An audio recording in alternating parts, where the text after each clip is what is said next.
بسم اللہ الرحمن الرحیم. ناظرین السلام علیکم. منظور ملایتی آج بھی خدمت میں حاضر ہوں. ناظرین, آج جس پروگرام کے حوالے سے ہم بات کرنے جا رہے ہیں وہ گلگت بلتستان کی تاریخ کے حوالے سے ہے. گلگت بلتستان کی تاریخ کو جو مورخ لکھے گا, اس میں ایک چیز اور ایک سانحہ انتہائی افسوسناک ہے جس کو ذکر کے بنا تاریخ مکمل نہیں ہو سکتی ہے, اور وہ سانحہ 1988 کا سانحہ ہے, جس کو 88 ٹینشن کے عنوان سے وہاں کی جو قوم و ملت ہے اس کو یاد رکھتی ہے. یہ سانحہ تقریباً آج سے کوئی 35 سال قبل یہ رونما ہوا, جس کے اندر حکومتی سرپرستی میں دہشت گرد قسم کا ایک ٹولہ لایا گیا, اور جس نے لا کر وہاں کے جو مومنین ہیں ان کی سرزمینوں تک وہ آگ لگایا, اور سینکڑوں کی تعداد میں مومنین جو ہے شہید ہو گئے. تو اب یہ جو ایام ہیں ان دنوں میں اس سانحے کے حوالے سے مختلف قسم کی برسیاں منائی جاتی ہیں اور پروگرامز ترتیب دیے جاتے ہیں.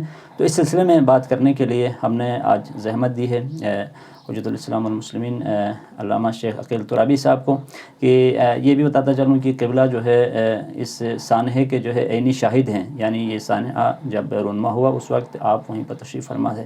تو شیخ صاحب بہت شکریہ آپ کا کہ آپ تشریف لائے. میں سب سے پہلے آپ کے شکریہ کے ساتھ یہ پوچھنا چاہوں گا, یہ سانحہ کیسے رونما ہوا؟ اس سانحے کے حوالے سے آپ نے آنکھوں سے کیا دیکھا؟ ہمارے ناظرین کو اس حوالے سے آگاہ کیجیے. اعوذ باللہ من الشیطان الرجیم. بسم اللہ الرحمن الرحیم.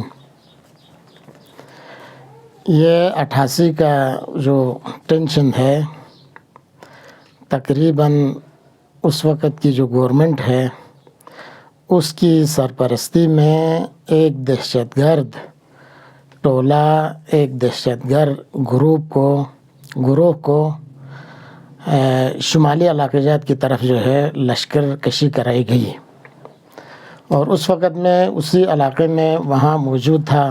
تو میں عینی شاہدوں میں سے ایک ہوں کہ وہاں پر جو ہے بہت تعداد میں حملہ آور وہاں پر آئے تھے کوہستان وغیرہ سے, اور گلگت اور خصوصاً جلال آباد میں جو ہے بڑی دہشت گردی پھیلائی, اور بہت سے مومنین کو وہاں پر شہید کیا, اور بہت سی مساجد اور قرآن مجید کو جلایا, اور اس طرح انہوں نے بہت بڑی صفاقی کیا.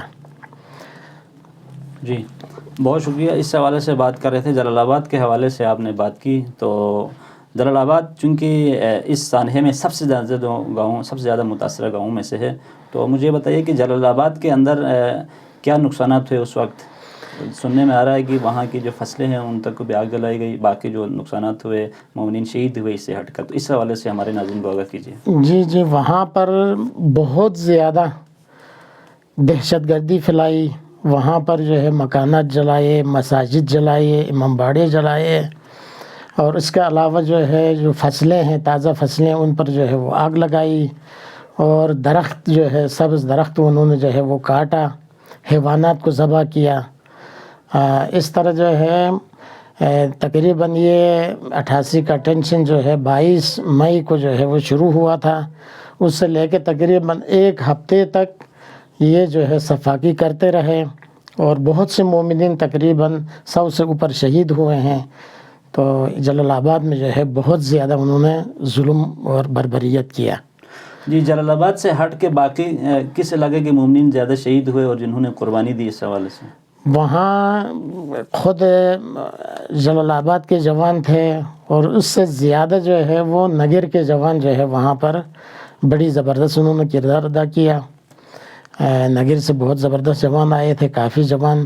تو وہاں جو ہے خود جلال آباد کے زیادہ شہید ہیں, لیکن نگر کے بھی جو ہے وہ شہید موجود ہیں. وہاں پر انہوں نے بڑی قربانی دی.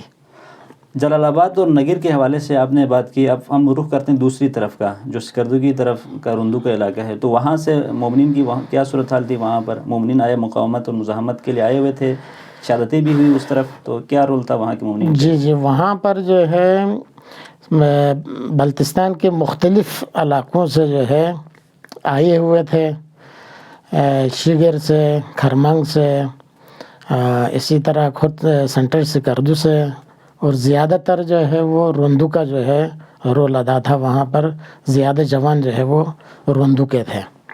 اور خود مقامی وہاں حرامش کے لوگ بھی جو ہے وہ کافی موجود تھے. تو وہاں پر بھی تقریباً قربانیاں ہو گئی، تقریباً 6-7 نفر جو ہے وہ شہید ہو گئے ہیں اور 7-8 کے قریب جو ہے وہ زخمی ہو گئے.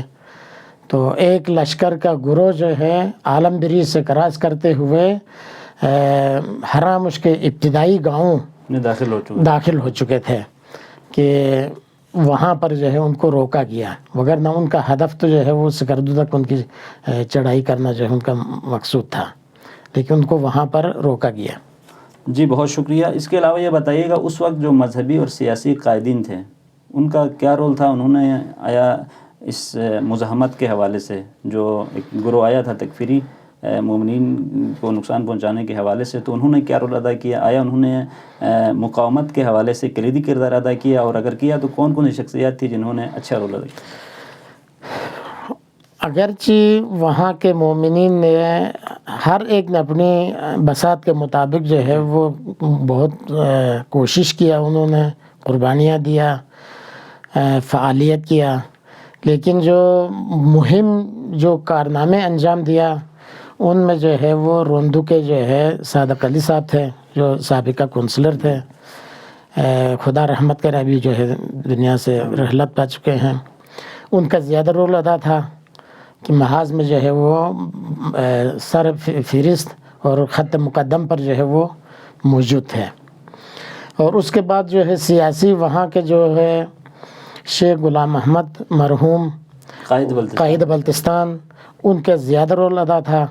انہوں نے جو ہے گورنمنٹ پر پریشر ڈالا، بہت پریشر ڈالا، جس کی وجہ سے گورنمنٹ مجبور ہو کے اس دہشت گرد گروہ کو جو ہے پیچھے ہٹانے میں فوج کو وہاں پر لایا، اور فوج نے جو ہے ان کو پیچھے جو ہے دھکیل دیا ان کو جو ہے.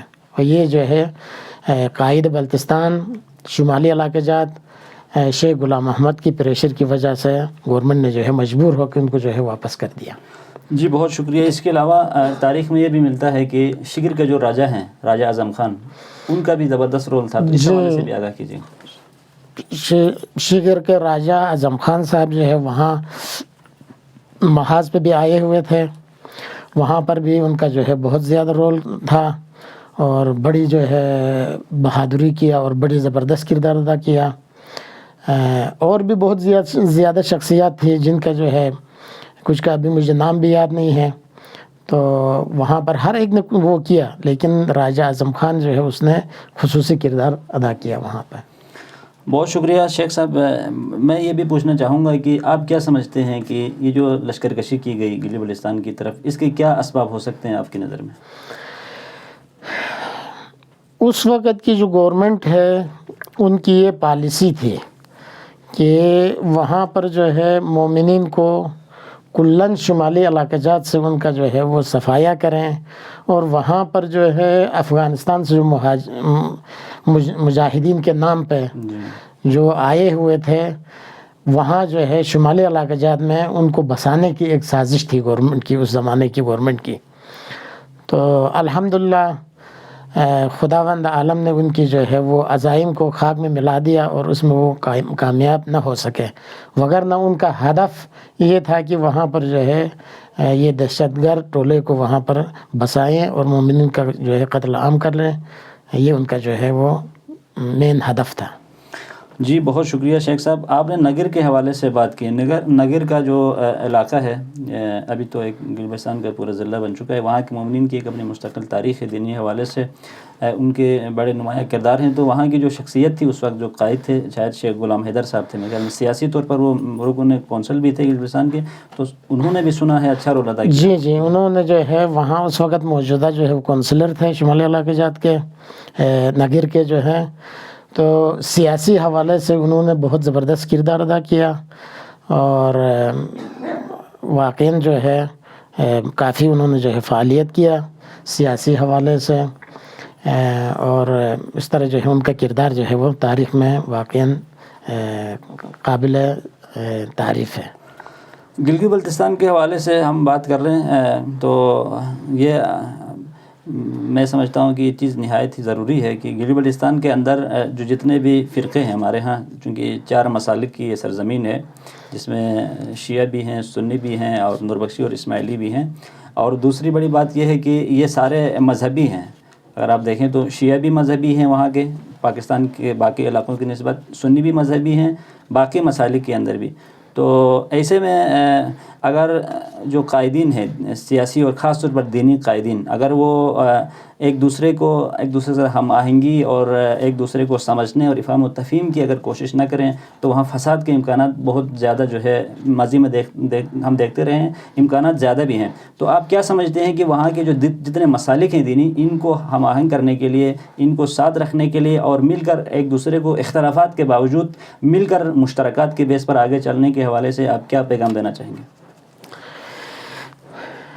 چونکہ آپ نے جیسے کہ آپ نے جو فرمایا، وہاں پر جو ہے 4 مسالک کے لوگ جو ہے وہ بستے ہیں، نوربخشہ، اسماعیلیہ، شیعہ اور اہل سنت۔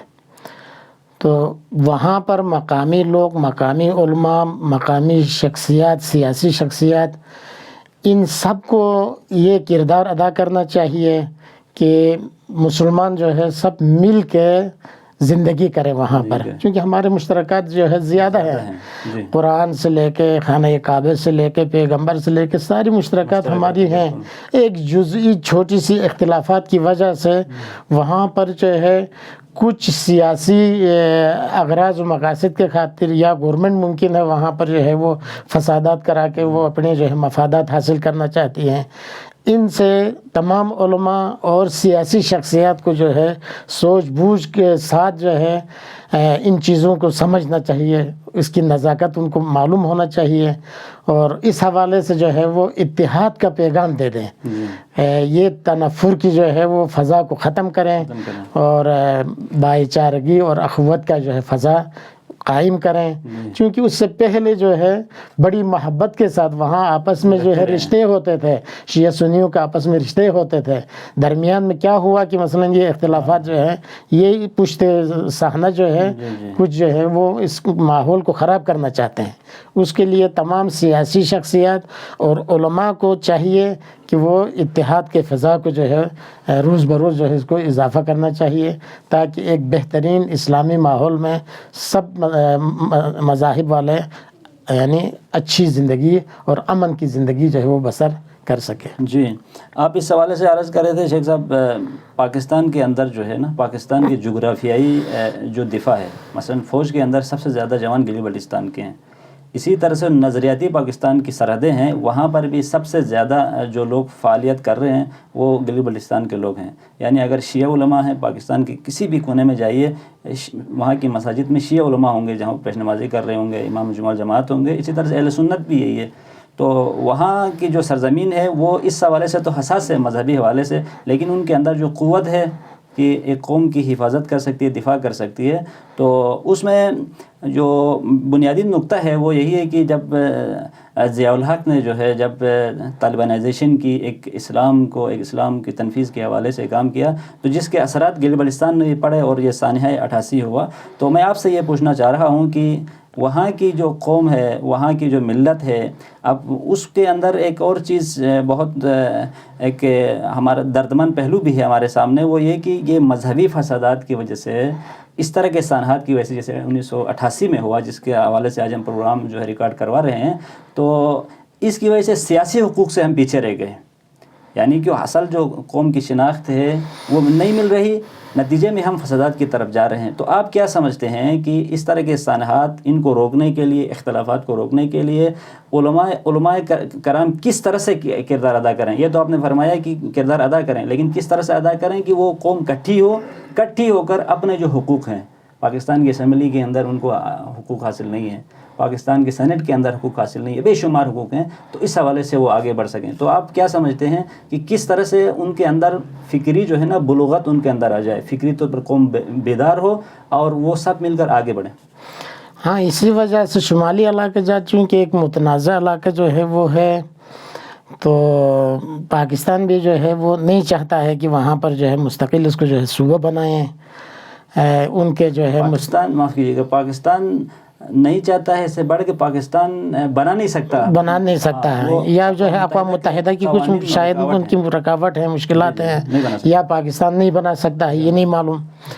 تو اس کے لیے علماء اور سیاسی شخصیات کو جو ہے وہ کردار ادا کرنا چاہیے، اور اس کے لیے جو ہے اخوت کا پیغام دینا چاہیے، اتحاد کا پیغام دینا چاہیے.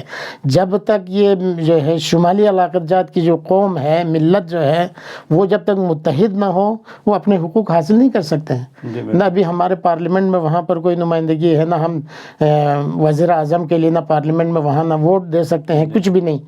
جب نہیں ہے تو اس کے لیے اپنے حقوق کو حاصل کرنے کے لیے اتحاد کے بغیر جو ہے کوئی اور چارہ نہیں ہے.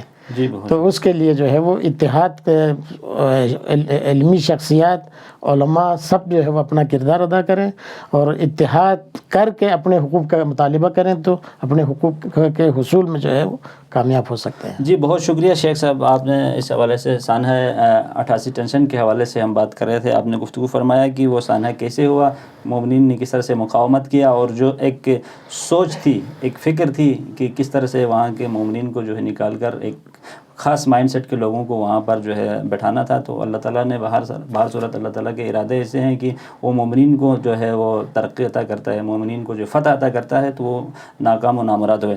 ناظرین، اسی کے ساتھ ہی آج کے ہمارا یہ پروگرام جو اپنے اختتام کو پہنچتا ہے. شیخ صاحب آپ کو بہت شکریہ کہ آپ نے اپنے قیمتی اوقات میں سے وقت دیا. تو ناظرین، آپ سے اجازت چاہتا ہوں. السلام علیکم ورحمۃ اللہ. بہت مہربانی.